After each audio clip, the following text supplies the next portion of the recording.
Hello and welcome to Riverland Women, the podcast which celebrates the amazing achievements and inspiring stories of women across South Australia's Riverland. I'm your host, Kerry Lush from the podcast station. Join me each fortnight as we meet some of the extraordinary women who call this region home.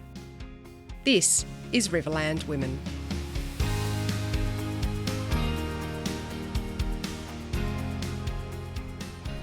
As Benjamin Franklin once said, from adversity comes opportunity. And that was certainly the case for Jenny Semmler from 919 Wines at Glossop. After the breakdown of her first marriage, the former pharmacist, then living in Victoria, threw herself into a winemaking degree. And then she met her now husband Eric. When a work opportunity in the Riverland presented itself to Eric, Jenny later followed. A few years later, 919 Wines was born. This is Jenny's story. Oh, okay. How far back do you want me to go? As far as you'd like. Where did you grow up? Grew up in the Dandenongs outside Melbourne. Had a wonderful free childhood, exploring the mountains. This is in the days before helicopter parents. Used to grab my bike and just ride. And I kind of don't know many parents would be comfortable with their girl taking off on a bike and doing that these days, but that's what I did. From the Dandenongs, moved around Melbourne a bit when I grew up. I had a bit of a disastrous first marriage, but as a result of the first marriage, got into winemaking. So then when all of that went belly up, I actually met Eric afterwards, and he was studying winemaking along with me in a different year than me, but that was how we met. And the rest, as they say, is history. He came to Berry for work. I came to Berry for love. What did you do before winemaking? I was a pharmacist before that. Yeah, I left school, went and studied pharmacy. I enjoyed that, but got a little bit frustrated because in community pharmacy, it was just like production line dispensing and no career prospects as such. And hospital pharmacy in that stage was going through a lot of change. So I sort of did a little bit of retail, I did some hospital, and then I did some tutoring at the Monash Uni. But in the meantime, I was studying the winemaking and transitioning that career. So Right. Well, are there any similarities? I mean, I know you were saying about production line, but I guess as a were you a compounding pharmacist? Pharmacy's changed as a career since I did it. So when I did it, they still had the overhang of the old plant-based medicines, but they had a lot of new medicines and so forth. But I did learn how to do compounding. So we had a handbook basically with all the recipes in it, which were tried and true. But we also did a lot of things like pre-made medicines, pill counting, they used to call us, pill counters. In those days there was also what you call over-the-counter prescribing. So someone would come in and go, oh, I've got this thing on my finger, what is it? And you'd look at it and say, well, it's a wart, let's fix that up for you, sort of thing. So then how did that relate to or correlate with your winemaking? With winemaking. What were some of the things that overlapped? So the overlap really is in the scientific part. So when I studied my winemaking, a lot of the physics that I'd done translated over, all the chemistry that I did, because I'd done 3 strands for chemistry as part of the pharmacy, and that's a huge part of your winemaking. Microbiology is fundamental for winemaking, whereas it's only a portion of what you do for pharmacy. And so there were a lot of things with packaging, for example, that I could bring over from pharmacy into winemaking. But then winemaking's got the added dimension, which is your agriculture and the artsy-fartsy stuff to, how are we going to make this wine pleasant? A lot of sensory stuff in winemaking, which you don't get in pharmacy. So, what was it about winemaking that you really thought it looks good? Yeah, so the Outlaws, that's what I call them, and they know that because I'm still in touch with him. They planted a vineyard in Strathbogie Ranges, so they were pioneers in that regard. They planted Pinot Noir, Merlot, Sauvignon Blanc and Chardonnay. and sold their grapes through to Hanging Rock and Domaine Chandon, so it's a couple of quite well-known names. But I wasn't so interested. I'm not a green thumb, I'm a brown thumb. And so for me to, I was thinking, I've always loved fermentation with making my own bread and making my own ginger beer and that sort of thing. And so for me, it was just sort of a natural to get interested into the actual winemaking side of things. Were you starting to tire of pharmacy or...? There were a whole lot of reasons, some noble and not so noble, about why I left pharmacy. It was a complicated relationship I had with it, and it all was messed up because I was going through a fairly tumultuous time in my private life. So at that stage, it was sort of like, I'll do this as an extra, but it eventually became like my full-time career. So. Were you studying that through University of Adelaide or somewhere? No, or? that was from distance. That was distance education to Wagga, and in those days when I started, it was actually the Riverland Institute of Higher Education, and then that became part of Charles Sturt University, and that was before internet, so it was all done with big chunky printouts of books, and you posted your assignments in. Handwritten, I guess, or could you print that? Typewriter. Typewriter. Yep. So that would have been easy. Not so much for chemical formulae, but luckily I didn't have to do too many of them because I got a few exemptions. I can remember when I finished my bachelor's there, I did actually have an old IBM PC, which didn't automatically back up. So I can remember sitting there at 2:00 one morning going, I'm just going to save that. Wrong button. Oh, no. No one do back then either. That's all right. But yes, then I went on and did an honours by research, actually, which was really interesting. And I had what was it? I reckon it was an IBM laptop. Oh, very fancy. It was like 6 kilos, Yeah. but I could take it with me. And it had a massive 40 megabytes of RAM. No, that was a hard drive, sorry. So, yes, things have come a long way since then. Haven't they? How did the study help you through that time when things were probably a bit upside down in your life? Gave me the ability to focus, it meant that I could focus on something other than what was happening from day to day. I did have to take some leave for 6 months because it did get too much. There was a lot of court appearances and that sort of stuff, and it got pretty nasty. But it was a great sense of achievement. It was something that was mine, which was very important at the time, to have something that was mine that I'd achieved. And yeah, it was like a personal thing. It sounds, I'm just trying to describe it. Because I'd been white-anted a lot and undermined a lot, to actually have this thing that I'd done that was validated externally at a very high level, that was really important. So, yeah. What did the kids think of you studying? How did you manage all of that? Oh, I didn't at some stage. Yeah. At some point. So the kids had their own turmoil as well, because it was, I don't know how I've ended up with such two wonderful kids given everything they went through, but it was always about the kids first, and that meant I did some fairly radical things by taking children to my employment, for example, because I couldn't get childcare at certain times, those sorts of things. And I just did it without permission. I just went, they're coming with me, they can sit in the next room, you know.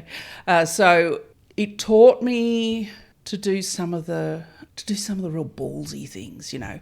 What is it? Act and ask permission later. Like what, other than taking kids to work? Yeah. So, I mean, it was a very difficult time, and I certainly wouldn't wish it on anyone, and I wouldn't want to do it again. But I've come out of it a different person and in a better way. So And I've done that myself. Yeah, something to really hang your hat on. Yeah.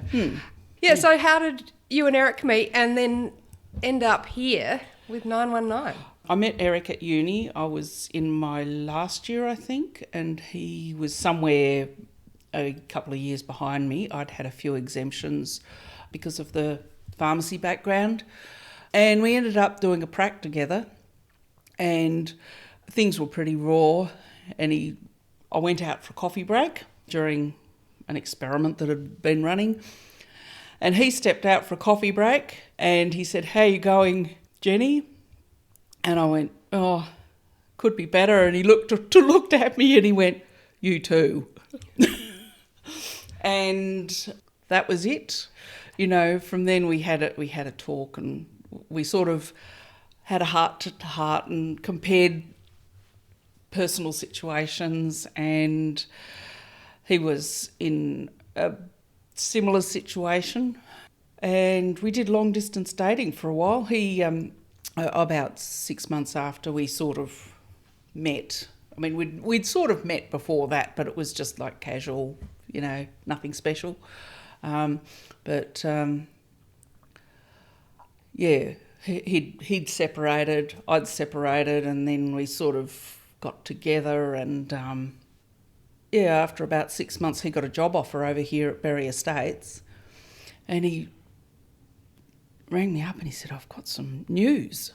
And I went, "Oh, okay." I said, "Tell me." And he said, "I've been offered a job at Berry Estates in South Australia." And I went, "Oh, that's fantastic, you know." And he said, "Well, what does it mean for us?" And I said, "Well, let's give it a go." So we did long distance dating for 4 years. Could just about drive the road between Berry and Melbourne with a blindfold on. And eventually we decided that, you know, we really should get married. So that was good. Yeah, that and was then the best thing I ever did. Did all the kids come into that as well? Like, how old were all the kids? So there's a photo there behind you. David is missing. David ran away for the photo. They were sort of late teens, early teens. Mm-hmm. They were a bit concerned because, his boys in particular, they were a bit concerned about what it might mean. They thought that Tiffany and David living with us might have had a better deal. Tiffany and David's father had remarried a while before, so there was no big deal for them in that regard. But of course, everyone has to adjust. The boys soon discovered that just because they lived with us, it didn't mean they got an easy ride, particularly because they arrived from Victoria one time for a visit, only to find us right in the middle of one of those family dress downs that you give your children from time to time. But they tend not to sort of not interact so much with each other, but they all get on. So that's the main thing. And, I can never be their real mum. I never wanted to give them that impression, because their mum did a great job of raising them, and I never wanted Eric to be their real dad, because he wasn't. But I think that all the children have grown into a blended situation quite well. So, yeah. Oh, good. They're all adults now. Yeah. So Eric came over here 4 years. You did the back and forth. Yes. And then you made the move. Yes. What did you do once you got here? I'd given an undertaking to the court when I moved that I was going to concentrate on the children for the rest of the year. And then I took a job with RMT, River Murray Training. They needed training manuals written, so I gave them a hand with that. And then a job came up at Berry Estates, and so that was a bit interesting. They had to get permission from head office for me to work in an equivalent position to Eric, because they didn't want husband-wife pillow talk stuff. But that was okay. We worked in quite different departments. I went into laboratory and quality assurance and quality systems. So that was a challenge. Some bits I think I performed quite badly, but other bits I learned a lot and I think I did quite well. So, yeah, mixed bag. How long did you work there for? So I was there for 7 years, I think. Had a few big issues that sent me overseas from time to time, which was very interesting, and a lot of just general management stuff. So, yeah, didn't do winemaking as such, but used some of that pharmacy background for things like packaging, performance analysis and shelf life testing and tracking down quality issues that they'd had, those sorts of things. Yeah. So we're not at Berry Estates now, we're here at 919. Yes. How did that all come about? Well, Eric and I had always felt that this region in particular had concentrated on perhaps the wrong varieties, because it is quite a hot region. I know they like to call themselves warm inland, but coming from Melbourne, it's hot. And I had worked at Rutherglen with things like Giraffe and a few other interesting varieties in the Yarra Valley, like Marsan, when I was just a baby cellar hand. And so we felt that we'd like to do some stuff for ourselves, and we planted Giraffe, which nobody here had ever heard of, although I believe that Bill Malaradellis has a few patches. And then, we had to make it into wine. And we got a producer's licence, but it was all a bit sort of a sideline. It wasn't really a career as such. I'd like to say we had a brilliant business plan, but we didn't. We just went, okay, it's probably time to actually leave and make a real job of it. So we started off without a business plan and learned very quickly that we needed one. So it's sort of grown quite organically then, by the sounds of it. Yes. In more senses of the word than one, because we have organic certification here. So what we were doing here was about looking for things that work in this climate. So we planted a lot of things that nobody had heard of, or like the Giraffe, for example, Tempranillo, Touriga Nacional, Tintacow, some of these other things. Right back in 2002, 2003, we planted these. Did you get some funny looks over the fence? Oh, yes. Our neighbour, who sadly is no longer with us, came over one day and said, "What you doing there?" I can't do a Greek accent, I'm sorry. He said, "Your vines will die," because we'd put in drip irrigation. "Oh, we think it'll be all right." He said, "What for? Is it Cabernet?" "No, it's Giraffe." And he said, "What's that?" Which was pretty common comment. You said earlier that you weren't really a green thumb, so No. Did you have to learn pretty quickly? I've left the direction of the vineyard to Eric. I've been some of the unpaid help there, but I haven't done much vineyard work for a while now. But yeah, it was fun. I mean, who doesn't like getting out on Boxing Day and planting vines? 43 degrees. Yeah, that sounds like a lot of fun. So how have things grown over the time? What do you grow now? How many acres? What sort of cartons or bottles of wine do you sell in a year? So over time, we planted up everything here. We still have Giraffe. In fact, we ran out of room for our... we were selling all our Giraffe because it was something that was so unusual in South Australia. Almost every single brand in South Australia that exists now is because they'd seen us right back in the early days with Giraffe. There are a few exceptions, so Rusticana down Langhorne Creek and the Lane, they both make fantastic Giraffe, and they started about the same time as us. But a lot of the other brands I've seen because they came and tasted our wine at an event somewhere and went, "Oh my goodness." It certainly is your signature wine, really, It is isn't our signature wine, yes. So we do our pale dry Apera. So that was the first Riverland wine for a number of decades to win a major award. What was that award? That was the 2011 Adelaide Review Hot 100 Wine of the Year. So that was a South Australian award, but it put us on the map. In 2013, Eric won Wine State Winemaker of the Year. So that's an international award, Australia and New Zealand. So, yeah. Winning those awards, what's that done for the 919 label?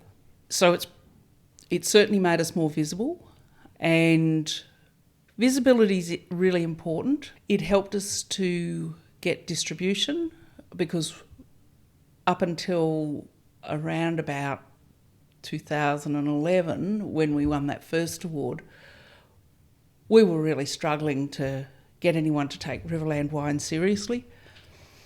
So, yeah, it's helped us to spread our geographic distribution of where we sell to. Where to next for 919? And for Jenny and Eric? Oh, okay. Jenny and Eric, well, we're getting on a bit now. It would be nice to take a step backwards, but the current state of the industry is probably going to be difficult. We are investing in young Seamus. You met Seamus before. He's our assistant, and we're trying to give him all the opportunities that we can here. Eventually, I'd like to kick him out of the nest so he can go and get some experience in a bigger winery and hope that he comes back. He's an amazing young winemaker, and I really like to foster people who are keen, and they've got smarts, and he's got a good palate, and he's very thoughtful with what he does with the winemaking, and he challenges us sometimes with new things, which is really good. This is the only gardening I do. It's gardening of people, where I try and help them to grow. So he's part of the team, an integral part of the team now. One of the good things that's happened is this year our fortified wines seem to be finally having a moment in the sun. So they've been a bit stuffy and fuddy-duddy for the last 20 years. Nobody's wanted to know them, but suddenly they're all the vogue. Oh, look at fashion. Everything old is new again. So exactly. Is that what you're putting it down to, like just a changing in trends, or is there something that's kicked it off? I think partly it's fashion and a change in consumer preferences. The wine industry lost its way, I think, for a while. It had an identity crisis. It didn't know whether it was stuffy and arrogant and full of medals and awards, or whether it was young and funky and cloudy wine and low-slung jeans on the sommeliers, that sort of thing. And I think that lost a lot of our consumers. And so they experimented with different things. And so craft brewing had a moment, and there's still a lot of craft breweries around, although they are having a similar industry ishes. Gin had a big moment. Gin Still had a big big moment. Yeah, we actually considered putting in a still many years ago before they changed all the rules on that.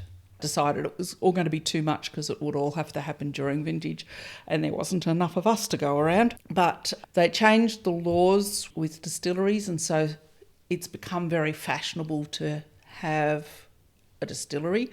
And I think with beer and spirits, they've had their natural evolution from being something high quality and special through to any Joe Blow can do it, and some of it's good and some of it's bad, and so they've lost their consumers. I think the nail in the coffin perhaps has been the increase in excise that both spirits and beer have faced over the last 12 months, plus the hangover from COVID, which has meant, they're playing catch up with their profitability and cash flow. And so I think perhaps consumers don't want to pay the price for that now because the tax is so high, and so they're looking for other alternatives. And fortifieds sort of follow on from that, because we often use brandy barrels or whiskey barrels for our fortified production.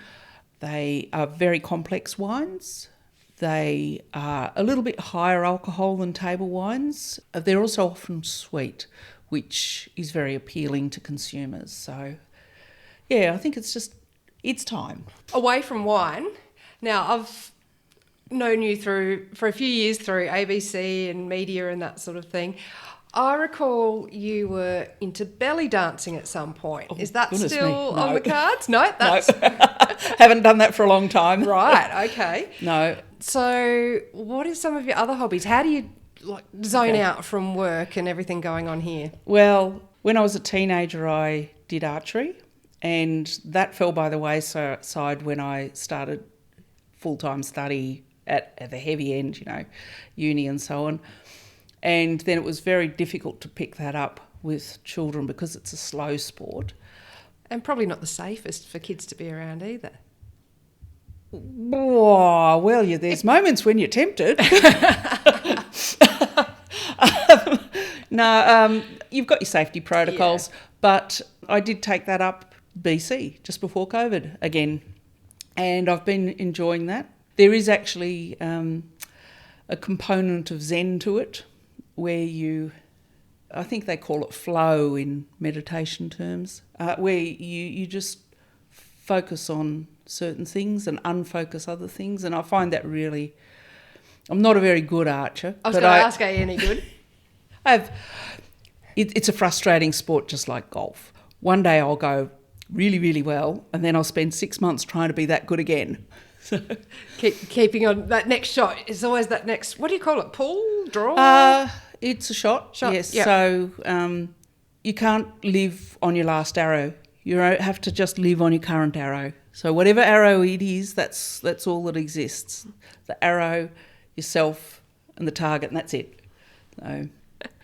Now, I've also noticed a rather large piano in the corner. Is that yours? Yes. Yeah. Tell me about your music. I studied music for a long time. I haven't played it for a bit.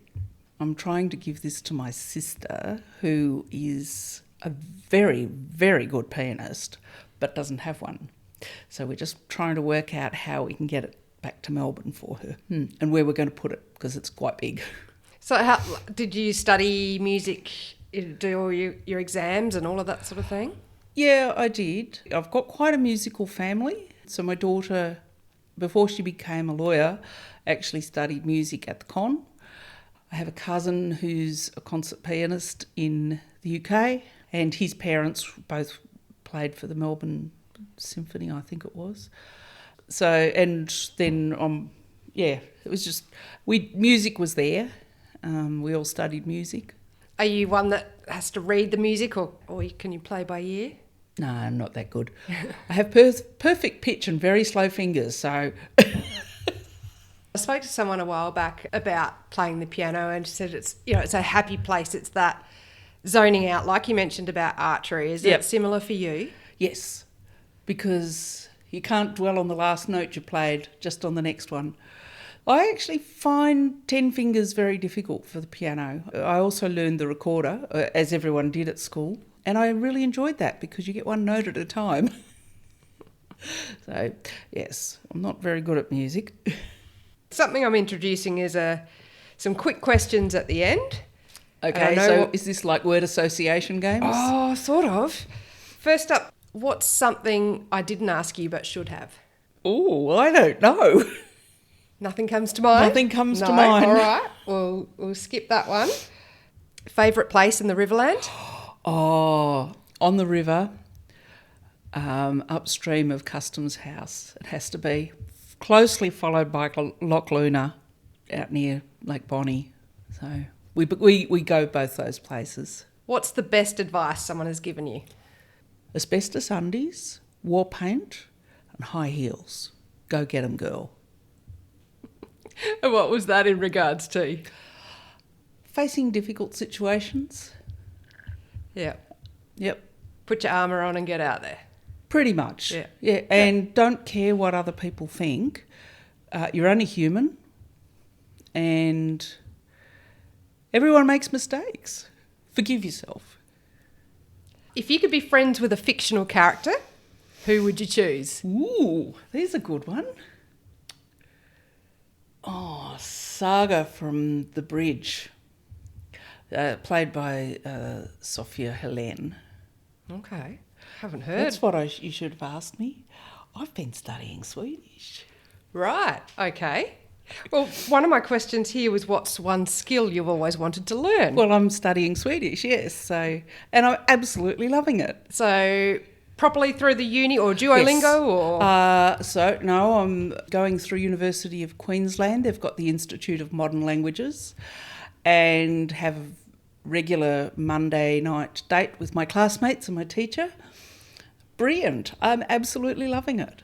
Do you hope it will take you somewhere, or it's just for personal enjoyment? Or? It started off as an interest because we've sold wine into Sweden. We've actually sold wine into Finland as well. So it started off as a business interest, but I love the country. I mean, it's like Australia. It has its issues, but I love the country.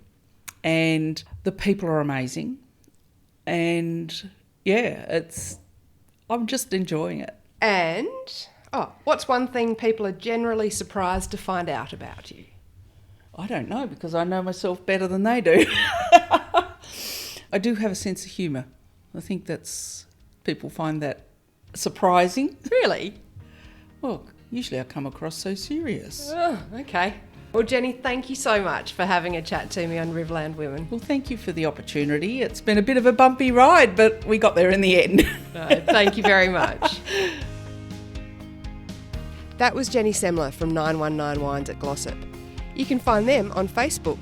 You can also find Riverland Women and the podcast station on Facebook, Instagram and YouTube. Thank you for listening to Riverland Women.